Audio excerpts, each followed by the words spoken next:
Hello, we're ready for Class S on the Cauchy integral formula.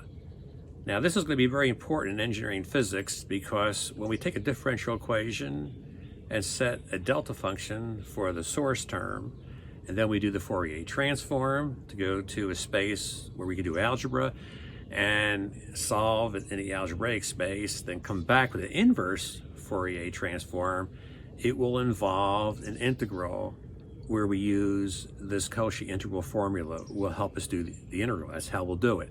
And that's complex numbers and complex functions. So we have to go into the area of complex analysis to get another tool here that'll be very important later when we are solving for the Green's function. I hope you enjoy this class. It's time for Class S. Cauchy integral formula.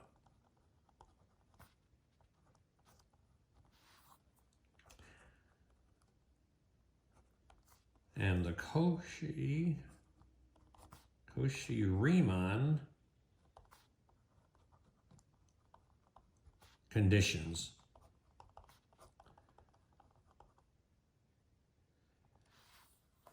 Now let's review some things we learned probably way back years ago, and that is a complex number. A complex number, which I'm going to say here, I want a complex constant to emphasize that I'm talking about a constant. That would be A plus IB, where I is the square root of -1. And A and B are elements, say, from the set of the real numbers. So they're real. A and B are real. Then we can have a complex variable. And for the complex variable, say Z is equal to X plus IY, where X and Y are real. But now X and Y can vary. It could be 2, 3, it's a variable. Then we can have a complex function,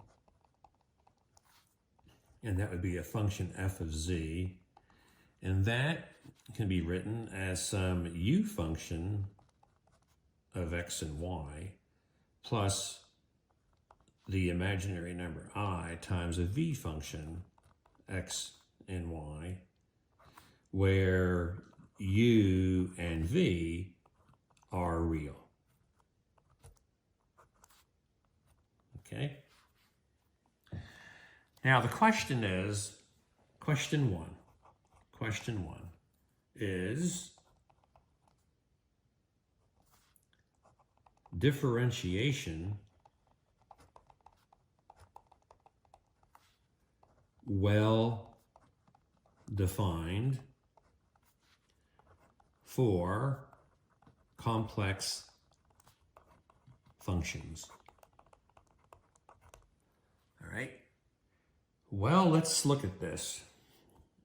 The differential setup for your slope, your derivatives, to take a delta f and then a delta z. Now, see, in the simple cases where you have x and some f of x, then you're looking at a delta y and a delta x, where delta y is your delta f, and you divide here by the delta x, and that's going to go to your derivative, df dx, all right?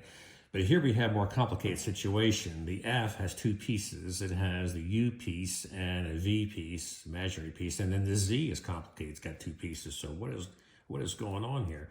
I got a delta u plus an I delta v, and I'm dividing by a delta x plus an I delta y. What do I do with this?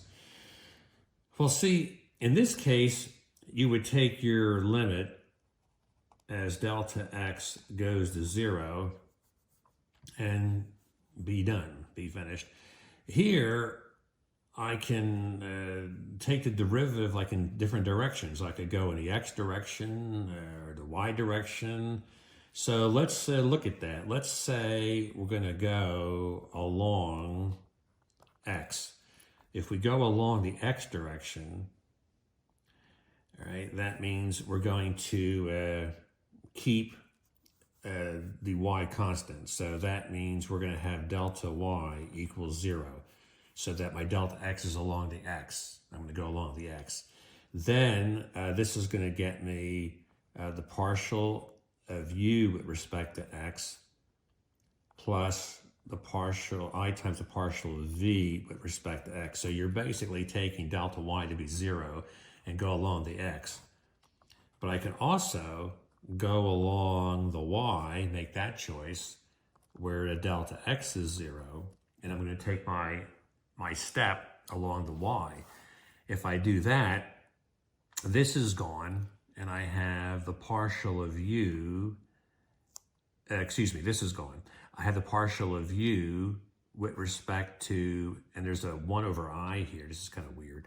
1 over I, and then y. And then I'm going to do here, the other piece is plus I over I, the partial of v with respect to y, all right? Let's review this. If we go along x, this is gone. And then I have delta u over delta x, which is going to become your derivative of u with respect to x. And since I have two variables, I use partial derivative notation. And then this is I dv dx. And then for the other case, I kill the delta x, and I have 1 over I for the du dy partial. There I have the I goes with the delta y. And then here the i's cancel, and I get the derivative of v with respect to y. All right. So to have a unique derivative, I think you can see that these need to be equal. The real ones need to be equal. So I'm going to write down here the partial of u with respect to x. If that equals the partial of v with respect to y, I'm going to be in good shape. And then here, if the one with the imaginary works, that would make it really unique. So here, let's maybe we clean this one up, write this one a little better. This is the partial of v with respect to y. And then this is minus, if I multiply top and bottom by I, get minus I. All right, this is better now. Okay, so this piece needs to equal this piece, and that's what I have written down over here. And then this piece here must be equal to everything here except for the I. It's going to be a minus sign. So we're going to have here the partial of u, I'll write this one first, u with respect to y, has to equal, with the minus sign, v with respect to x. All right, so these are the nice relationships. If these are true, then I can have a well-defined derivative. And they're the Cauchy-Riemann conditions. That's what they are. Okay. Now you might wonder, is it hard to make this work? I mean, if we had f of z is x plus iy, does this work? This is u of xy, and this is your v of xy. So your v is equal to y, and your u is x. Well, if I take the derivative of u with respect to x, I get 1. V with respect to, I get 1. This is amazing. Like this is going to work. All right, it's going to work. So here, u with respect to x is 1, And then the other condition, v with respect to y, is 1. It's like we're in. What about u with respect to y? Well, 0. And 0. Like this works. This works for z. And then for homework, I'm asking you to do like a z to the nth power. And that's going to work. And then we could look at the power series, say n goes from 0 to infinity of a n z to the nth. Well, then that works. Well, then I'm in good shape. I got cosines, I got sines, because remember, cosines and sines can be written as power series. A lot of functions can be written as power series. And so if z to the n works, we're in good shape. So although at first it might look like this is like a strange case, can I find anything that works? It turns out a lot of things work, which is good. The next question 2, all right, what about integration pass? All right, what about integration pass? And that takes us to the second section of our chapter, Green's theorem.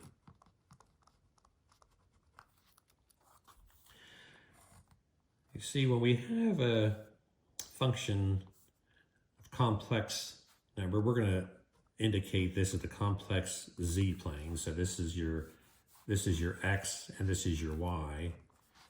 But when you put the things together, z is x plus iy. So the imaginary part of z is going to be on the vertical, and this is the real part of z, all right?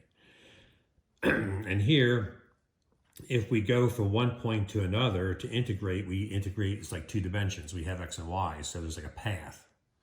While your standard integration that you do calculus, if you just have the x and an f of x, you then just take and get the area under the graph. You go from x1 to x2. Here things are more complicated. We're going to go from a z1 to a z2. We can go like this, or we can go like this. All right, so this is, say, z1 and z2. We can go different ways. Now, what we can start with is if we were to integrate and go along a closed path, then we would get back to where we started with. So we're going to start with a closed path, and that's going to be 0.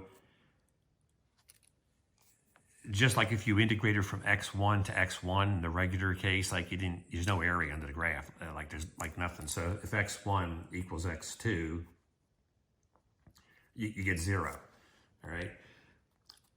Now this can be written in general as the u plus iv, and then your dz is a dx plus an I dy. Now, we're going to have this to be 0, and you might say that if you want to be really safe, we're going to use the language, we demand these to be true.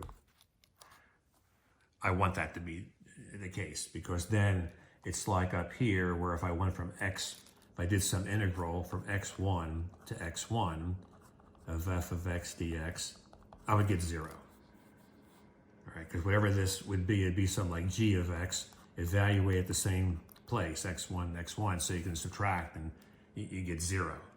All right, you know, a g of x1 minus a g of x1, the 2 limits get you 0. So I want that to be the same case here, so I demand this to be the case. All right, so let's look at working this out. So here we have u dx, and then we have, for the real part. The other part would be IV and the I dy. So that's a minus V dy. And then for the imaginary part, I have a V with a dx, and I have a U with a dy. All right, so let's look at that. U and dx is here. And then U with I dy is over here, I U dy. What I basically did is say, let's do the real one first. So I would then go U dx, and then I V with the I dy is a minus V dy. And then I would come back and get the imaginary one. So I goes with the V dx, and there's an I go with the U dy. Now, these are of the form, these integrals are of the form of a closed path where there's some, let's say, b of x here times dx plus some by dy. I mean, that's the kind of thing this is. You have something here with an x, a dx, and something here with a dy, something with the x. So I'm going to say let bx be whatever's in front of the x, and let by was in front of the y. So I have this. Now, you might recall that earlier in our course, we looked at something called Stokes' theorem. And we derived this nice result that if we did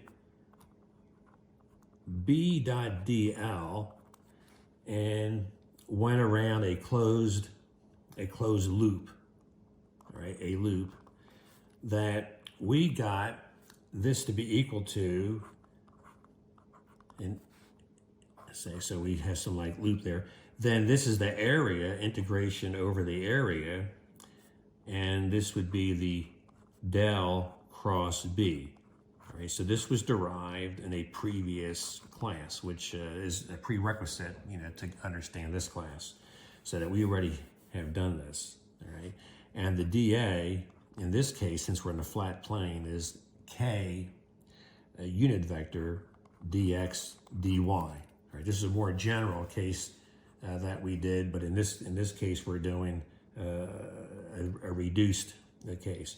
So then, if you remember that if you take the cross product, the z component, you may remember that when we did del cross b, we set up I, j, k, the three directions, and we had then the three partials, right?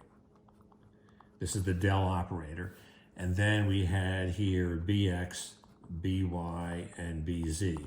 So if you want the z component, we're looking at this group of four, and then you take the derivative, in other words, del cross b, z component is the derivative of the by with respect to x. You come down this way and then subtract the other way.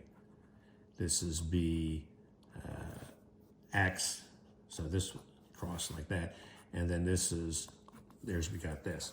So that means here, this loop integral from the Stokes theorem is translating a circular integration to an area, and then here we have, we just copy this in here, and that gets us the integration of the area.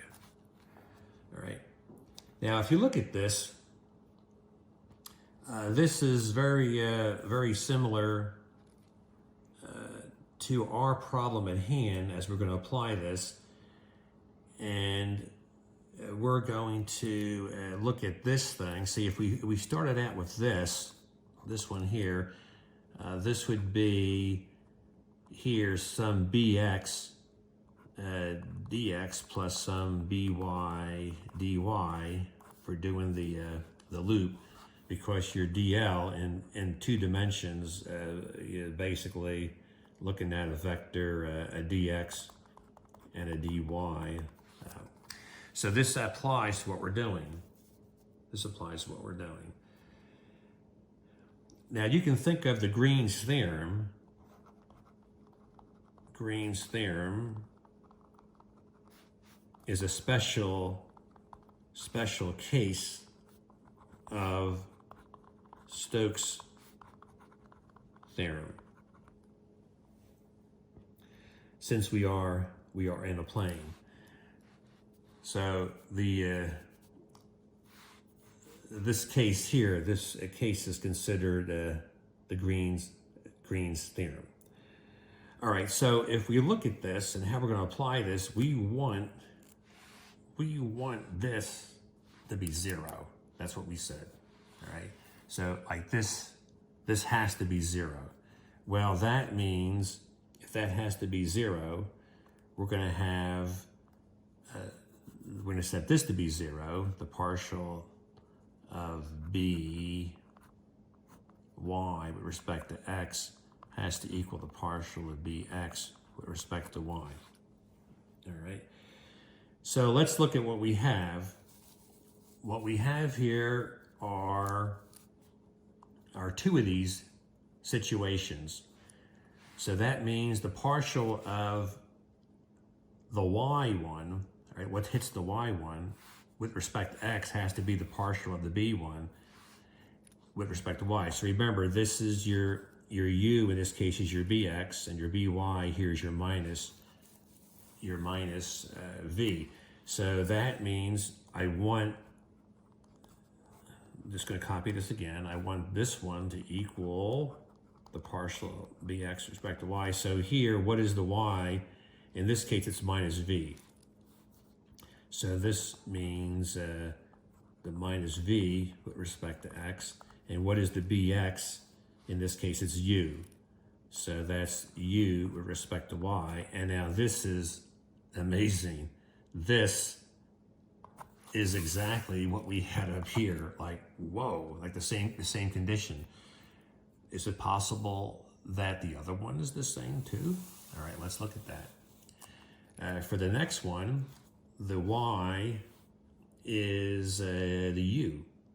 So u with respect to x, all right? And then the x is the v. That has to be the v with respect to y.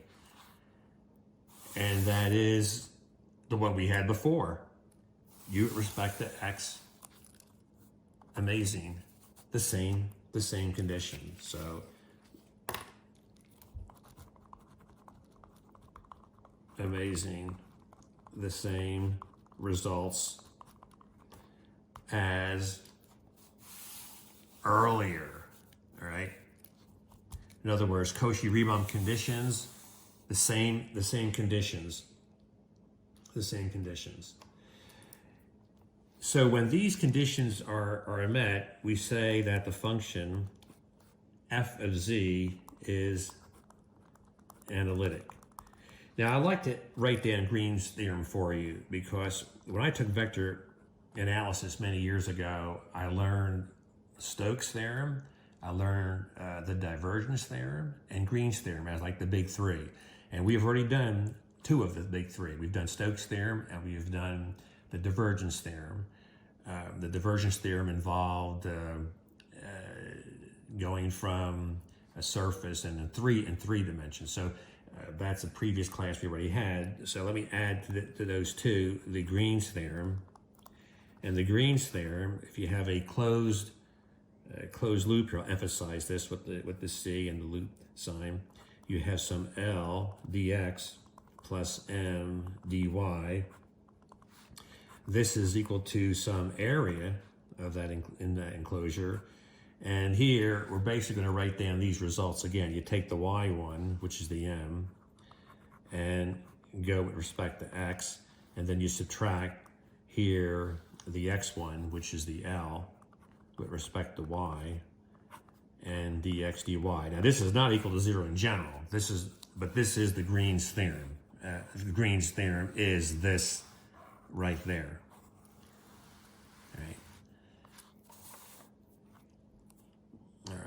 you may remember, let's see, the other one was if we had some enclosed closed surface here where we had, say, B dot D some area, then that transformed into a volume integral of del dot B with the volume, right? So that would be the other one, the divergence theorem, which we derived. In a simple case, we derived this one. So the divergence theorem, and then here a Stokes theorem, and so now you have the big three, all right? And you can think of the Green's theorem as a special case of the Stokes theorem. All right, now we're moving on to do the Cauchy integral formula, all right? And I'd say here, now for complex plane magic. This is going to help us do integrals, which is what we're interested in doing. Not in this class, mainly, but in a class to come. So that's S3, the Cauchy integral formula. All right, so we're going to look at here the x. So this is the real, and this is going to be your y, which is your imaginary, and that's your complex plane. And we're going to look at a point here that's the complex number a gets you from the origin up to that point. And we're going to look at a circle where we're going to have a radius r and an angle theta.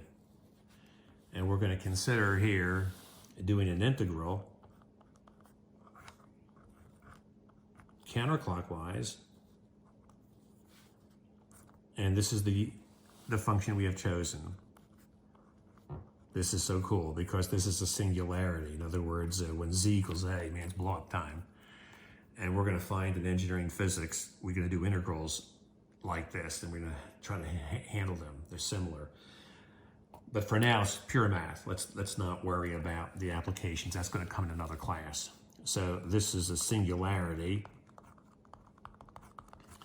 That point, there's a singularity with respect to this function because 1 over the quantity z minus a, when z minus a is 0, it's like bam, blow up time. That was z equals a. When you go to that point, it's like blow up time. That 1 over that's going to be infinity. It's scary.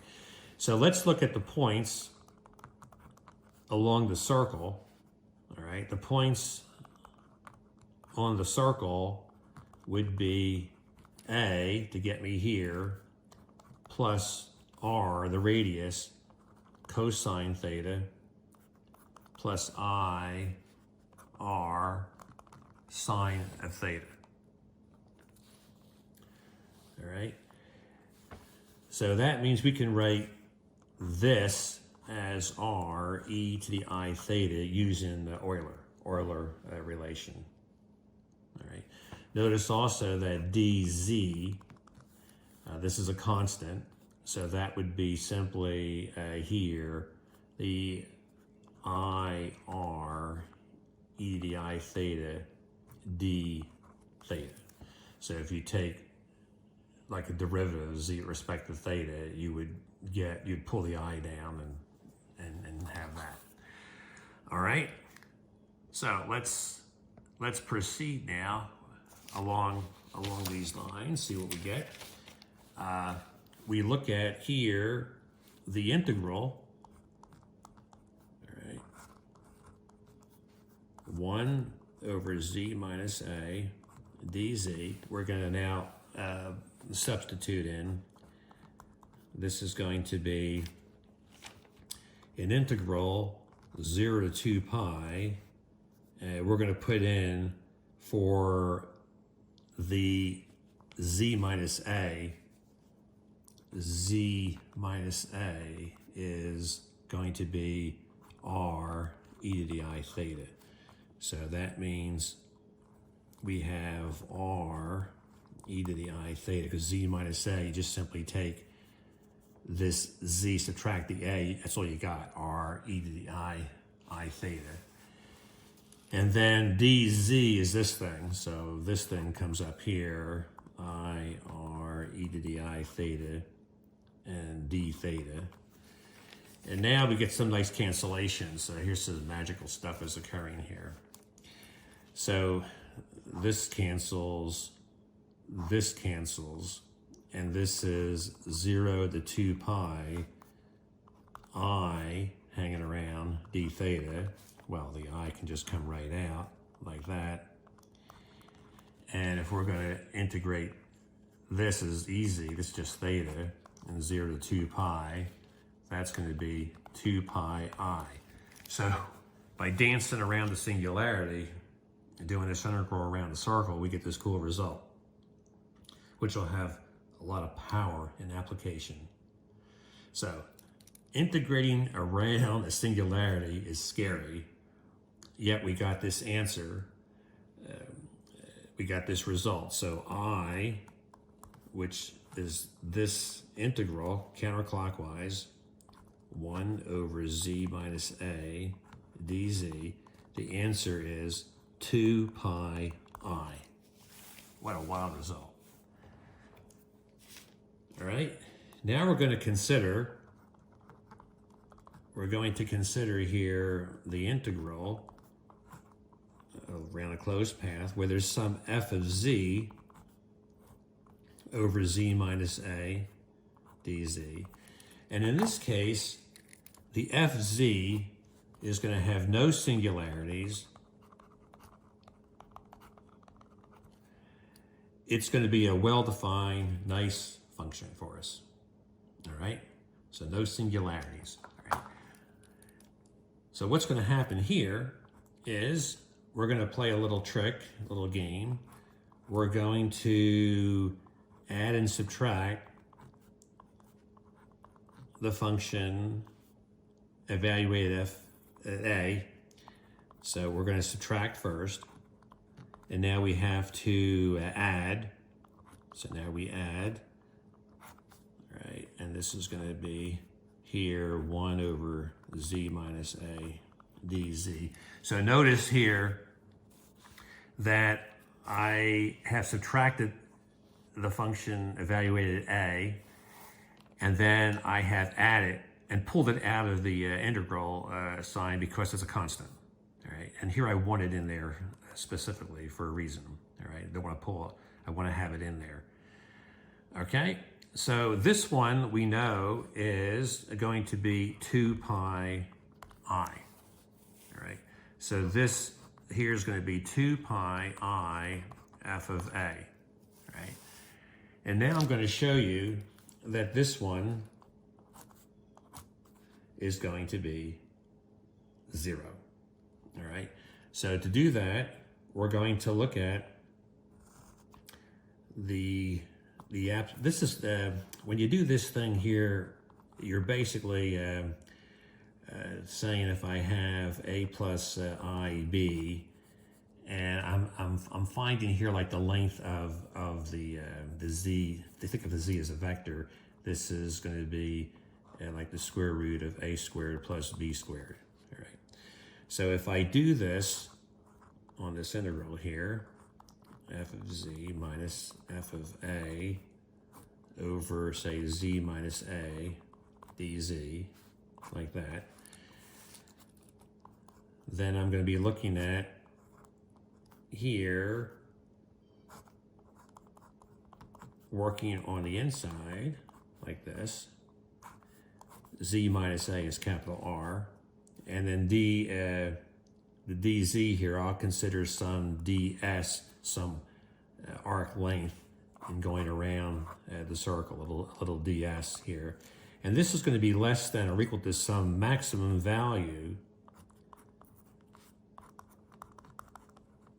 right, this is some max value along the graph. So I'm basically setting up an inequality that this is bound, that there's going to be some place along that circle where there's going to be some big value, and if I and all the other places are going to be less. So here we're going to have this integral, this taking the like the length, the effective length there of that integral are going to be bounded, and this is a 2 pi m, and then we're going to use a nice trick here, but let me just emphasize here that f of z minus f of a, this here along the circumference, all right, has a max value of m, all right? And then what I'm going to do is here consider r going to 0. Remember, we said any closed path are all the same, all right? That was condition that we set up earlier and demanded that. So I can make the circle smaller, and as I approach 0, here I would be scared because of that r. I don't want 1 over infinity, but look what happens over here. There is no r. There's just the m. And the m, what happens if r goes to 0, then f of z minus f of a, that goes to f of a minus f of a, because if r goes to 0, then the circle is at a, and that's going to be then 0. All right. You're going to basically be subtracting the 2. So that is wild result. So that means we have this result that if we go around here, f of z, all right, with z minus a dz, that's 2 pi I times f of a. Well, this is a real powerful result, which we're going to see the results of in another class more. That's amazing. All right, so let's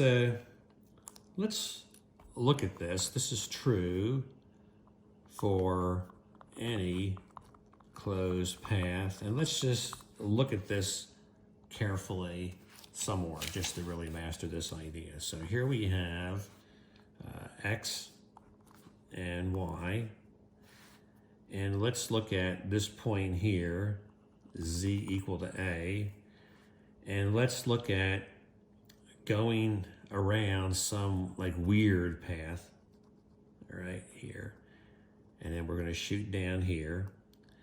This is up, and this is, say, down. All right, so let's say we're going this way, but some weird path. But now let's make this a circle, a nice circle, all right, going clockwise, all right. And here, you know, these cancel here. These cancel up and down there. They're going to cancel. And if we consider the arbitrary path, say here, let's say call this one C1, and then we'll call this one C2. Like this path is C1 and C2. So if we went around, and C is the combination. So C is like going all the way around, like doing this and coming back to where you started. So if we do that with the C, then we're going to have to get, 0. But now watch this with the arbitrary path trick. But this is also doing C1, and C1 is this counterclockwise path going that way, and that's f of z dz. And then here I'm adding the other part. That's the C2 part, which goes the other way, f of z dz, and that has to equal 0. But this one we already know how to do, because this one that has the nice circle, we did that, although we're going clockwise instead of counterclockwise. That's a minus 2 pi I f of a. And then here, the one we don't know about, this weird kind of shape, that's this one. But that means, and the f of z, the big F is the little f. Let's put the little f here back as z minus a. So when you go from any path dz, that's, if I bring this on the other side of the equation, I get the plus 2 pi I fa. And this is the really important result, that we can go around this singularity with any path, and the answer is 2 pi I times the function, the good function, evaluated at the singularity. See, it's not a singularity for the little fc. Little fc is a good function, but we've used the capital F function here, which has the singularity, to relate the two together. This result is extremely important, and we will see it used in a later class. All right, that's it for today. See you next time.